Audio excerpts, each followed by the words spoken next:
Welcome to the Community Music Learning IJCM Conversation Series. My name is Alicia de Banffy-Hall, and together with Roger Mantie, I'm hosting the series. Roger and I are here today with Lee Higgins, one of the founding editors of the International Journal of Community Music. Welcome, Lee.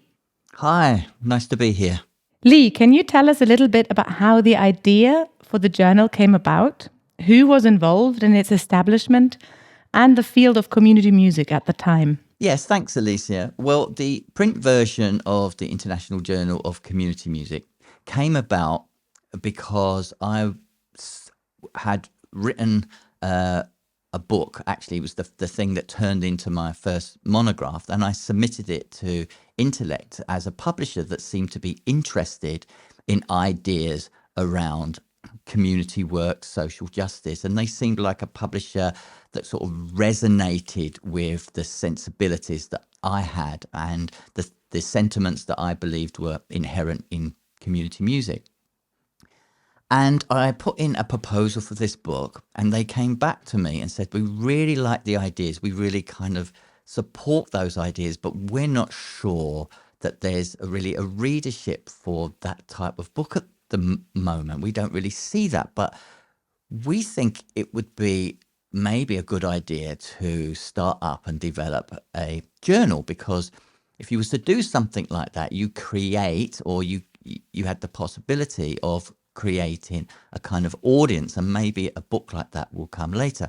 Now, the idea of being an editor of a journal was not something that had ever crossed my mind at all, or even anything that I thought that I was interested in. But in the end, I thought to myself, maybe the journal could do good work, and actually create a kind of environment for scholarship. So that's how the idea of the print journal came about. As it happens, there was already an online version of a journal, which was called International Journal of Community Music. The initial title for this one wasn't going to be that. And it was run by and set up by David Elliott and Kari Veblen. And that had been kind of put in really reflective of an American-based ideas around adult and community education. So I went to see them, and I said, look, the audience seems quite small right now, and it would be a shame to split that. What about if we work together and take up this opportunity for this print, this idea of this print a journal? And after some sort of discussion, negotiation, the three of us worked together, put our heads together, and the first issue of what people now know as the International Journal of Community Music came out. So really, the idea of the journal, to some extent, flowed from a publisher that were sort of committed to those things. And I think it was about maybe the 7th or 8th journal they did. I think they have around about 150 journals now. So it was really right in the early days. So that's the initial beginnings. Can you just remind us when that was, for the people who, when did all these conversations happen, and when did the first issue of the print journal came out? That's a good question. I think first one came out 2008, was it? I think so. And I think the online ones previously were doing one a year from 2004. So the first one was about 2008, I believe. So, Lee, if I can jump in here, you've mentioned David Elliott and Kari Veblen, two people there at the outset. But, you have, I think, in most people's minds, at least those people familiar with the journal, I think if they think the International Journal of Community Music, they think of Lee Higgins. But, you're obviously the chief architect behind this. But if I think about the number of people that are involved, there are more people involved, and it takes a village to raise a child, so to speak. So can you talk about some of the people that have been involved over the years with the production of the journal, and how that, that it is actually more than a one-person show, so to speak? Oh, it certainly is that. And I think to make it really clear, David and Kari were at very different stages of their career, if we want to put it like that, than I was, and you know, with their kind of standing, they really kind of did some important work to really get that on its feet in that sense, and in a way, at this time, I was to some extent just, I'm not even sure. I'd have just finished my PhD or something like that around that time, maybe 2005, 2006. So I wasn't sort of known on the scene of Music Head and those things. So both of David and Kari were really important to this story. Of course they were. And David stayed on the editor for about 2 issues or 3 issues. And then Kari was associate editor for up to about 2009. So she was a real advocate and really important for the development of the journal. And then after 2009, things changed, and Don Kaufman and Bridie Lee Bartlett came on as associate editors and really were fabulous in terms of advocating and supporting me at that point, who was sort of the lead editor from fairly early on. So there's those names there, but of course the editorial board is critical to that. And there's been a good number of people on the editorial board from a range of disciplines. And of course, they're vital, vital to a journal's kind of function. And of course, that I've had throughout the time, various people helping me on the administration. And if you read, there's a little editorial I did when I did my last issue, and I thanked everyone individually, but there were various sort of graduate students from New York University, from Boston University, and when I went to York St John University in England, there was an administrator to help me out there. So there's a kind of range of that. You also cannot underestimate the publishers. I've had a really fabulous relationship with Intellect, so much so that I've got a kind of book series with them around community and education, and I really felt that they were a good place to put that, because again, they've been extremely supportive, and they listen and they respond to the needs of the field in terms of how I've communicated with them. So yes, you're absolutely right. A journal like this is not a one-person show in any way, shape or form. And big thanks towards the end of my tenure to Don Kaufman, who really picked up large parts of the administration that, that is some of the difficulties of running a journal like this. Can you speak to some of the biggest challenges that you've had in your time as editor? Biggest challenges probably also are reflective of my own challenges, even, it broad generally. It's been the administration, I think, like running. I mean, the thing is about a journal, and many people just listening may or may not know this, but it is relentless in as much as there's 3 a year. And you have to hit the deadlines.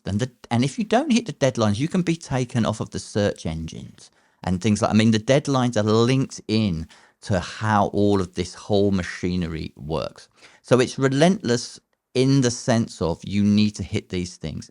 So ensuring that you've got the administration right, and when I say administration, I'm talking about the relationship between sending out papers to the editorial board, getting the reviews back in, sending them out, and managing all that. That really is, it really is a task. And at various points of my tenure as the editor, which might have been 16 years or so, there's been various points when it's been better than others. And that's because of the people I was working with, but also where I was also at myself, whether I was doing this job or that job or something. So there's been various things. So I would say that was the biggest challenge. But if you are on any editorial board, honestly, I think one of the biggest things for editors is chasing the editors to get the reviews back, because when you get those dates, please, can we get it back from this date? And it goes beyond that date, and you're in a cycle of chasing it. I think that's the biggest challenge, actually. Looking back at these sort of 16 years, I think it's been, can you speak a little bit about how the journal has evolved over time and how you have tried to help shape its direction over the years? Yeah, I think the journal evolved into something that was, and it still is, very important for the community and a venue to put theoretical ideas and discuss practice in that kind of way. So it is evolved in the sense of, if you look at the recent issues coming out, you can see there's quite a big difference of the types of people doing it, the breadth of people doing it, and the types of things they're discussing and how they're discussing.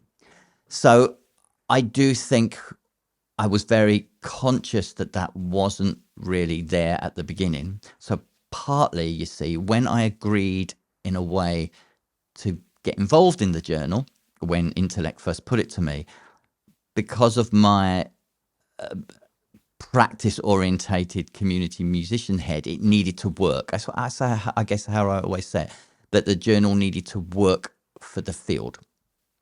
So in that sense, I tried to have a vision for it. How can I move the field forward, and what sorts of things might people kind of gravitate towards? So this idea of thematized issues that were sort of focused on specific things. Whether I think the first one might be ritual chant and song, and then there was, whether it was leisure, which Roger looked at. There was a whole range of community music therapy, prison and probation. There was a whole range of thematized issues that were very conscious. They were conscious in two ways. One was it creates a kind of critical mass for a specific type of theme or specific type of area, and it gathered people together in one space to talk. So you were creating these types of these things. It did that, but it also enabled me to have a guest editor, and the guest editor carried the weight of the journal, which meant that the administrative challenges were able to be released a little bit because you had one guest editor a year. So I did that, and then I also did a few that were connected to countries: Norway, Germany, Italy. So they were kind of, again, the journal was there to help support people that particularly wanted to develop something, let's say, in a particular sort of location or country. It helped kind of create, again, a critical mass, and gave that guest editor a kind of weight and a value to have conversations that were maybe more difficult to have if you weren't able to say, I'm putting together this special issue, it would be great if you contributed. So I literally used the journal to forward those types of things in a very conscious way. In that sense, I felt that the journal was responding to and reflective of the sorts of things you do as a practical community musician: empowerment, enabling platforms for voices to be heard, etc. Roger, Lee has just described his vision for the journal and how he used his role as an editor to develop the field of community music. How is it different for you now, taking over from Lee, because the field is now at a totally different stage? First of all, of course, you always have the really big shoes problem, and so they are very big shoes to try and fill. But I think the other thing is that, as you've both hinted at or alluded to, the field is very different from where it was in 2007, 2008, and whatnot, and where Lee was acting in this role of builder, and I mean, I used the metaphor of the architect earlier. Now we have this established critical mass of scholarship and research in the field, and it leads, I think, to the question of what next or what then, which arguably you could maybe apply to any field that reaches a particular point of maturity. And it's not like we can look back at like 50 or 100 years, but we certainly now have as I say, critical mass. And I think the challenge now is to step back. I think everyone involved in the field of community music, anybody interested in this particular field, to step back and sort of say, what then, what now, and how does the field of community music that, let's say, historically arose in response to a particular set of historical and social conditions, how does it now respond at this particular point in time? Because this is no longer the 1970s and 80s, in that kind of emergence in response to social currents at the time, which were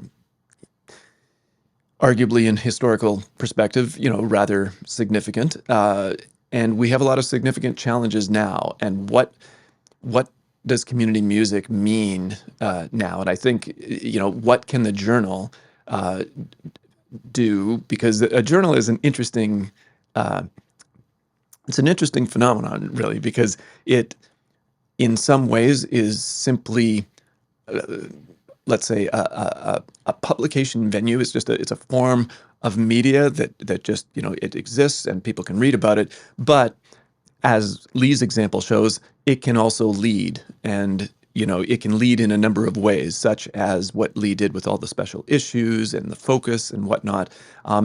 And certainly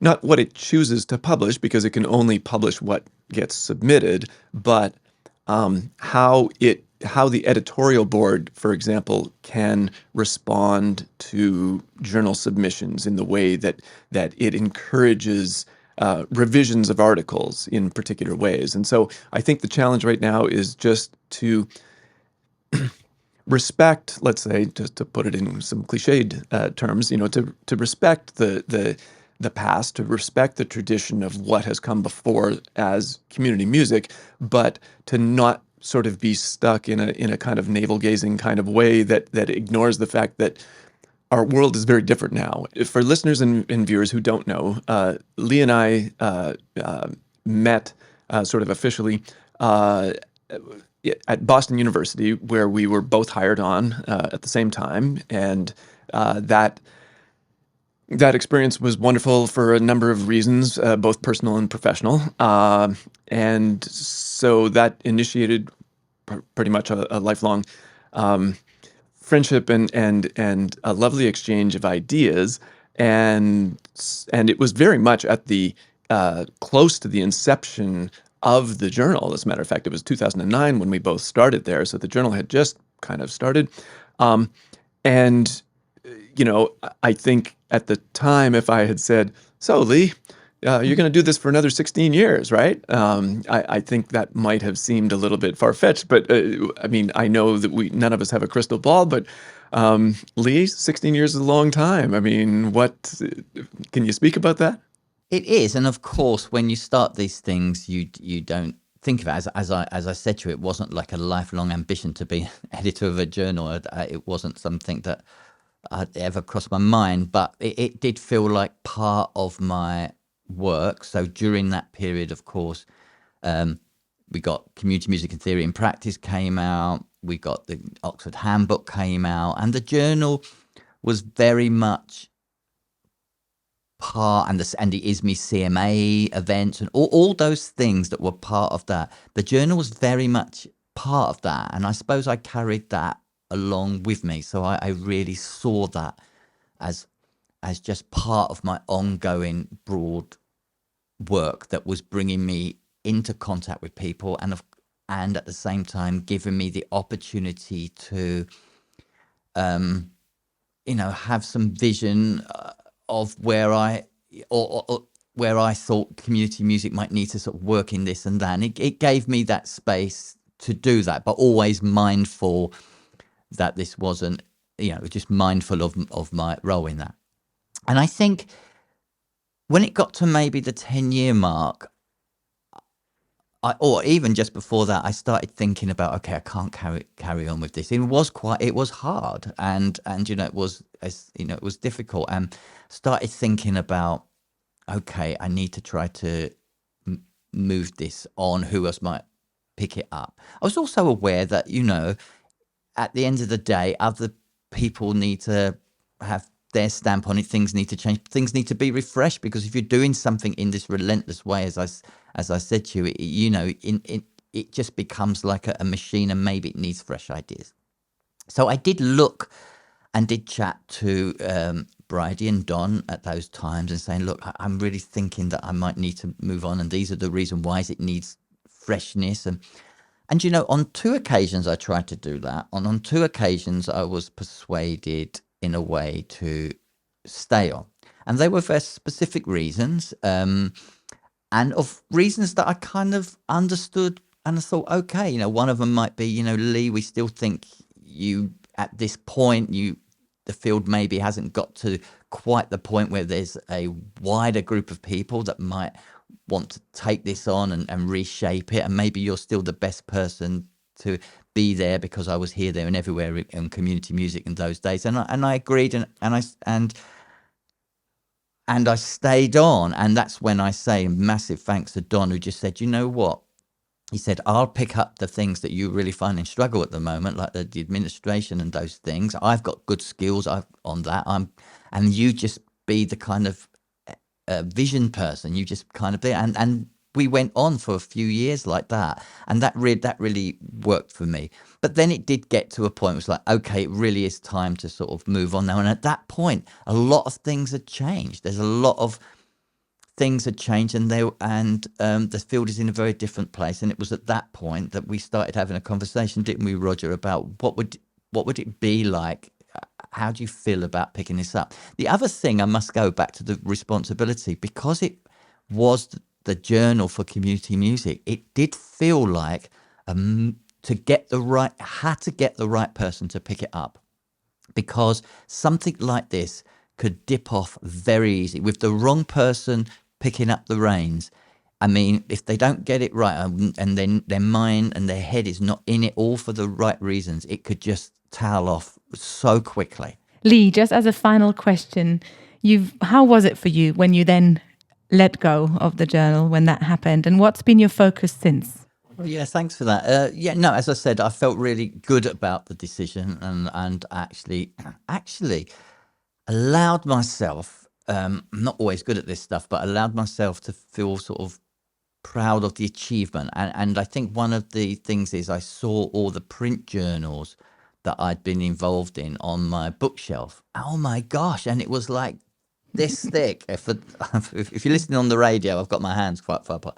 Yeah, no, it's, and looking back and thinking of all those things, I mean, I felt really good about that. I felt like I really, to say what Roger says there, it's like, was it impact? You stepped up and you did something from a position of not quite sure, kind of, if I wanted to do that, stepped up and you did something. So I felt good about that.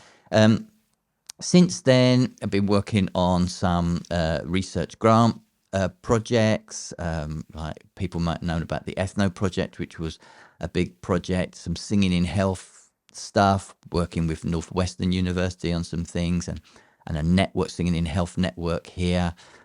Just very recently, began work with the University of the Arts in Reykjavik. So we've got an Icelandic research grant to look at a project. So that's really fun. I've alluded to that I've written another book, which I did do. It's called Thinking Community Music. And that will be out at the end of the year, as far as I know. It was certainly a book that could have never have been written without the journal. I mean, in as much as the journal has created a kind of environment through which a book like this can be written. So, I mean, I'm only thinking about that now as I'm speaking. Oh, yeah, that's actually, that journal is important for that. And I think that even, and I'm excited. I've got that other book series from Intellect on community music education. We've had a couple of things published. Sarah Jane Gibson, Dave Camerlin. We've got another thing coming down the line. Again, those types of things that book series is about, which is short, monographed statements from people. Intellect wouldn't publish my community music in theory and practice, which was the book I kind of submitted, although it wasn't quite in that form, that they thought there was no audience for. I mean, I think the audience has been generated. The journal has done that. It's created that environment of those things. And I just have to even think of, some of the offshoots. The journal has done many offshoots, actually. Just take, Roger's Oxford Handbook of the Leisure Studies. I mean, that it started. The seed of that was in the journal, and the seed of that was me and Roger having a conversation on the way to Edmonton on a plane. So I think the journal's done that, and it's worth saying the structure of Intellect's journals is that, and our journal IJCM, because it's been so early, has helped support many other different types of journals. I think the Journal of Heavy Metal Studies that began as a conversation I had in a Liverpool hotel with a guy here who he did a special issue, which was a bit weird. It was probably the most left field version, but that was me going, you know what? If I give this space, and that journal was the Journal on Early Childhood, Diana Dansereau, that began with the journal. So our journal has also spawned popular music study. Oh my gosh, I'm just thinking of them. The popular music one, that was the first one out of our journal. So there are those things that this journal has, but also financially, because of the way Intellect structured the finances, the money that's generated from the journal supports other smaller niche ideas. So I've been doing those sorts of things, but I feel good about the journal because of its impact to our field. But it's worth thinking that it's impacted way more than our field in various different ways. Wow, thank you, Lee. It's been so fascinating to hear the background of the journal, but also your story as an editor, and then the conversations between you two as the current editor and the previous editor. It's been super interesting. So thank you, Lee and Roger. Thank you for listening to the Community Music Learning IJCM Conversation episode number 3.